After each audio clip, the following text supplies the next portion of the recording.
بۆچی لە ماڵا کێشە و مشکلەمان زۆرە، لە ژیانمانە کێشە و مەشاکیلمان زۆرە، چونکە بەهۆی ئینسانی خراپەوەیە. کەسانێک تێکەڵمانە بێ خراپن،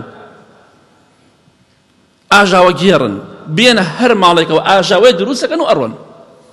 خوای گەورە نمونەیان زۆر نەکا، چونکە حەسادەت کوێریانی کردووە. هیچ کاتێک دڵخۆش نییە بۆی کە تۆ دڵخۆش بی. دێ بۆ ماڵەکەت یەخود بە تەلەفۆن، بە پەیوەندی و بە تەلەفۆن قومبەلەیەک فڕێداتە ماڵەکەتەوە و جێ دەڵێ، دێتە ماڵەکەتەوە بە خێزانەکەت دەڵێ ئەو باشە پیاوەکەت بۆ ئەمەت بۆ ناکڕێ، ئەوە بۆی بۆ نەکڕێت، تخوا ئەمە ماڵە تۆ هەتا، تخوا حەیف نییە تۆ ئەم ماڵە ناخۆشت هەبێ، تخوا تۆ حەیف نییە ئەم ماڵە ناشرینت هەبێ، تخوا تۆ کەی قابیلی ئەم پیاو و ئەم ماڵەی. ئەها ئەمە قومبەلەیەکە فڕێدا ئەڕوات. ئەگەر ژنەکەش عاقڵ نەبێ، پیاوەکەی بێتەوە ئاگرێک، وەکو ئاگری خۆی تێبەرەدات.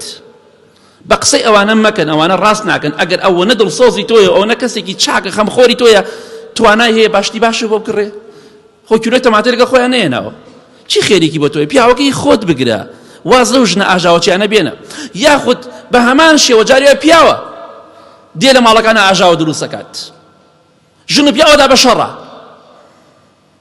ژن و پیاوەکە ئەدا بە شەڕە. ژن و پیاوی عاقڵ بە قسەی ئەم و ئەو شەڕ ناکەن. یاخود بە پەیوەندی تەلەفۆنی تەماشا دەکەی دڵی لای کەسێترە، بۆتە دوژمنی پیاوەکەی یا بۆتە دوژمنی خێزانەکەی. بۆی ئاگادار بن، خەڵکی خراپ ئەو جۆرە کەسانە ئیهمالیان کە، هاوڕێتیان مەکە، خۆتیان لێ بشارەوە، چونکە بێنە ماڵەکەت ئەگەر دوای 2 ڕۆژ بێ ژن و پیاوە دەن بە شەڕە. قسەکانیان کاریگەری هەیە، جارێ ئەو دەق قسە ناکەن، بەڵام دوایی کێشە مەشاکل دروستە بێت. بۆی ئینسانی خراپ، ئینسانی ئاژاوە چی؟ حتا لە لی دووربی خێر و بەرەکەت زیاتر ئەڕژێ بەسەرتا، حتا زیاتر بێتە ماڵەکەت و هاموو شۆت کە و هاموو شۆی بکەی، خێر و خۆشی لە خۆت نابینی.